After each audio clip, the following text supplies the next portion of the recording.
Hello दोस्तों, सबसे बड़ी खबर ब्लैक होल से रिलेटेड भारत से आ रही है। भारत के जो हमारे एस्ट्रोफिजिसिस्ट हैं उन्होंने अब ये ढूंढ निकाला है कि ब्लैक होल्स की ओरिजिन कहाँ से होती है और सबसे स्मॉलेस्ट गैलेक्सी में किस तरीके से ब्लैक होल्स की फॉर्मेशन की जाती है। इसको आज हम जानेंगे। डियर एस्पिरेंट्स, आप सभी जानते हो कि भारत लगातार अपने यूनिवर्स की फाइंडिंग कर रहा है। यूनिवर्स में जो 97% डार्क मैटर्स हैं उनके बारे में रिसर्च हमारे स्पेस एजेंसीज में, ऑर्गेनाइजेशंस में चल रही है। हमारे जो इंडियन एस्ट्रोफिजिक्स ऑर्गेनाइजेशन है उनके साइंटिस्ट ने ये बताया है कि possibility of dwarf Galaxy hosting black holes. अब ये ब्लैक होल्स होते क्या हैं, ड्वार्फ गैलेक्सी क्या है और अभी की फाइंडिंग्स क्या है, उसको हम देखेंगे। आज के सेशन में हम कुछ इंपॉर्टेंट पॉइंट्स को लेकर चलेंगे। सबसे पहले ड्वार्फ गैलेक्सीज की introduction, what are dwarf galaxies, की फाइंडिंग्स ऑफ द स्टडी जो अभी भारत ने की है, scaling relation across galaxies, theoretical models of black hole growth क्या रही है और ये भारत की जो रिसर्च है वो किस तरीके से स्पेस एक्सप्लोरेशन और ब्लैक होल्स के लिए इंपॉर्टेंस रखती है। ब्लैक होल की थ्योरी हम काफ़ी लंबे समय से पढ़ते आ रहे हैं। हमको ये पता है कि यूनिवर्स में एक ऐसा ब्लैक होल है जो कि पूरे यूनिवर्स को, पूरी बड़ी से बड़ी गैलेक्सी को अपने में खींचने का शक्ति रखता है। उसकी ग्रेविटेशनल पावर इतनी इनॉर्मस है कि वो यहाँ तक कि लाइट को भी एब्जॉर्ब कर सकता है। तो ब्लैक होल की ओरिजिन कहाँ से हुई है ये बताने में अब भारत पूरी तरीके से कैपेबल हो चुका है, जिसके बारे में आज हम चर्चा करेंगे। तो देखिए, आज का टाइटल यही है, scientist of India explore possibility of black holes in dwarf Galaxy. Dwarf मतलब होता है छोटा, ठीक है, बौना यानी कि छोटा। So a recent scientific study has opened new possibilities in our surrounding of the universe by investigating whether dwarf galaxies, the smallest and most common type of galaxies, can host black holes। यानी कि जो छोटी galaxies हैं ना, उनमें भी आपका black hole हो सकता है। ये अभी रिसर्च और फाइंडिंग से आपका पता लगा है और इससे हम ये पता कर पाएंगे जो हमारा यूनिवर्स है उसमें जो आपकी लार्ज गैलेक्सी और स्मॉल गैलेक्सीज होती हैं, क्या उनमें सभी में ब्लैक होल्स पाए जाते हैं या फिर नहीं पाए जाते हैं। आगे बढ़ने से पहले मैं उन सभी क्लास 10th और क्लास 9th के स्टूडेंट्स को बताना चाहूँगा कि हमारे क्लास 10th के उड़ान एलीट बैच चल रहा है और क्लास 9th का स्कॉलर 9 एलीट बैच चल रहा है, जिसमें आप सभी अपने class 9th and class 10th की प्रिपरेशन कर पाएंगे।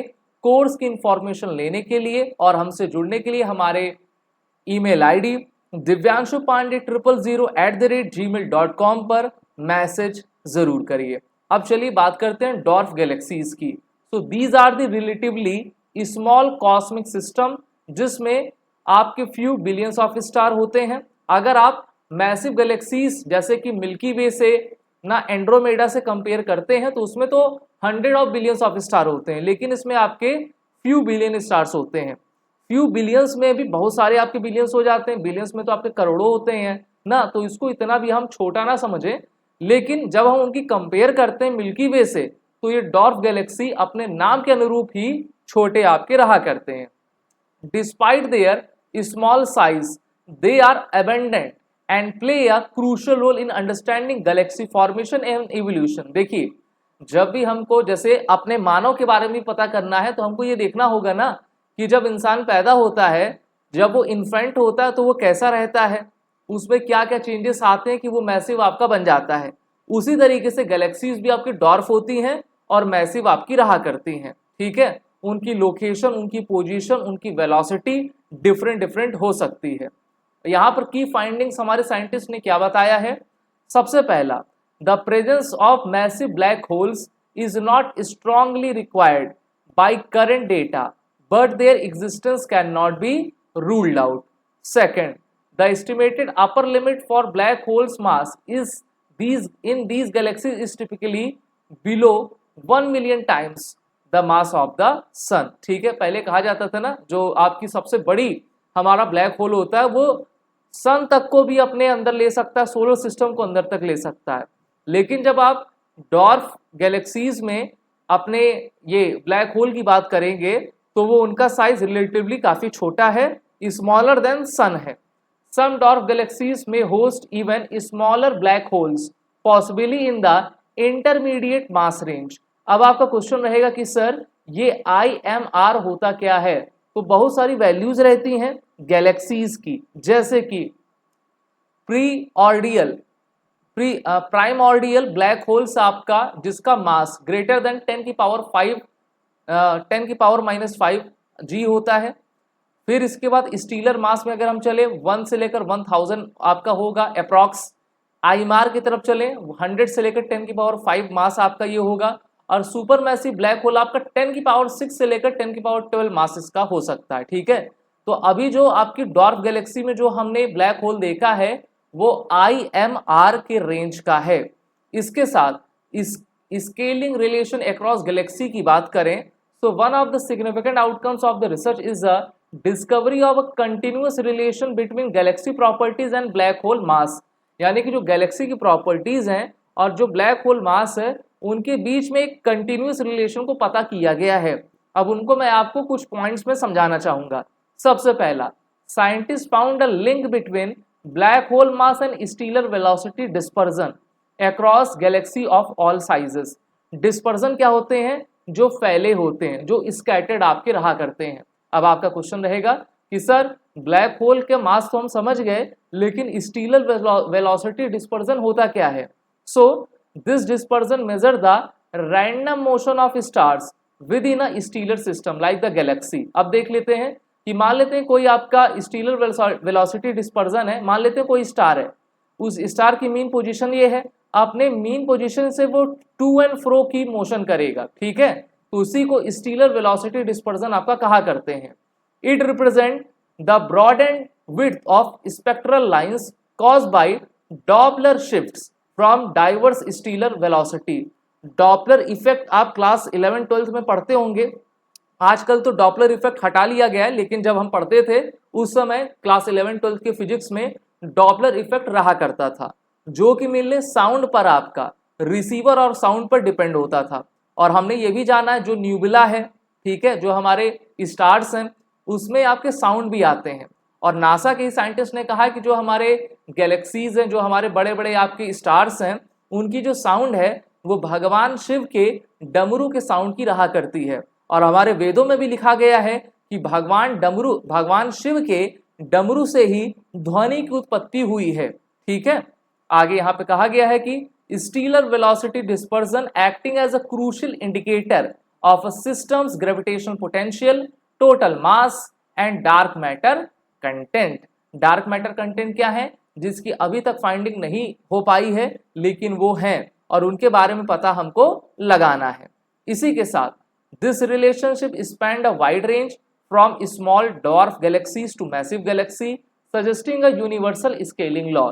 यूनिवर्सल स्केलिंग लॉ तभी आपका निकल पाएगा जब हम सही तरीके से छोटे गैलेक्सी और बड़े गैलेक्सी के बीच में रिलेशन आपका पता लगा पाएंगे। और जो अभी फाइंडिंग्स इंडियन एस्ट्रोफिजिसिस्ट के द्वारा की गई है उससे हमको ये पता चलेगा कि जो आपके ब्लैक होल्स हैं वो बड़े कैसे होते हैं, क्योंकि वो अभी IMR रेंज के हैं और अभी उनको और भी बड़ा होना है। तो क्या पूरे हमारे यूनिवर्स में, पूरे ब्रह्मांड में जितनी भी गैलेक्सी हैं, क्या वो बड़ी होती जा रही हैं? जी हाँ, बड़ी होती जा रही हैं, क्योंकि ये साइंटिस्ट ने पहले से हमको बताकर रखा है कि जो यूनिवर्स है वो लगातार एक्सपेंड आपका होता जा रहा है। और हमारे वेदों में भी लिखा रहता है जिस भी चीज का सृजन होता है उसका अंत भी होता है। ठीक है, और ये लगातार साइकिल आपकी चलती जाती है। However uncertainties remain higher in smaller galaxies due to limited observational data. इसीलिए साइंटिस्ट हमारे फाइंडिंग्स आपके कर रहे हैं। अब हम बात करते हैं theoretical models of black hole growth के बारे में। जैसा मैंने आपको कहा कि यूनिवर्स लगातार एक्सपेंड होता जा रहा है, तो यूनिवर्स में तो ब्लैक होल भी आता है और ब्लैक होल की ग्रोथ भी आपकी हो रही है। So the study also compared observation with theoretical predictions like gas accretion models suggest that holes in dwarf galaxy may have masses around 1000 times in the sun's mass. Stellar capture process could allow them to grow up 10,000 solar mass or more। ठीक है, 1000 हैं और ये बढ़कर आपके 10,000 तक हो सकते हैं। both models fit within the observed limits, supporting the possibility that dwarf galaxies can indeed host black holes. अब ये रिसर्च हमारे लिए मैटर क्यों करती है, जितने भी साइंटिफिक स्टडीज हैं उनके लिए क्यों इंपॉर्टेंट है, क्योंकि these galaxies contain the seed black holes, यानी कि ब्लैक होल्स की उत्पत्ति कहां से हो रही है, from where the origin of the black holes are take place that later grow into a supermassive black hole found in the large galaxy. It helps scientists trace the origin and evolution of black holes in the universe. It provides insight into the formation of galaxy in the early universe. यानी कि जो हमारा early universe है उसमें हम पता कर पाएं कि गैलेक्सी कहाँ से बनती हैं, ब्लैक होल की जो सीड है फॉर्मेशन क्यों हो रही है, किस लिए हो रही है, क्या पूरा यूनिवर्स एक दिन ब्लैक होल के अंदर चला जाएगा, अगर चला जाएगा तो कहाँ जाएगा, ब्लैक होल के अंदर क्या होता है, उसकी ग्रेविटेशनल पावर ऐसी क्यों है, तो अभी ये पता लगाना है। लेकिन जो भारत के वैज्ञानिक हैं वो सही दिशा में काम कर रहे हैं और आने वाले समय में हो सकता है कि हम सही तरीके से बता सकें कि यूनिवर्स और ब्लैक होल की ओरिजिन क्यों होती है, उसका कारण क्या है। आगे भी जितने भी आपके पॉइंट्स होंगे, रिसर्च होंगी, उसको हम बताएंगे। और फिर मैं आपसे कहना चाहूँगा कि अगर आप अपने क्लास 10 क्लास 9 की स्टडी करना चाहते हैं तो हमारे कोर्स में एनरोल्ड हों। एक ई लर्निंग प्लेटफॉर्म है, हम बोर्ड एग्जाम क्लासेस हमारा नाम है। तो आप सभी को बेस्ट ऑफ लक।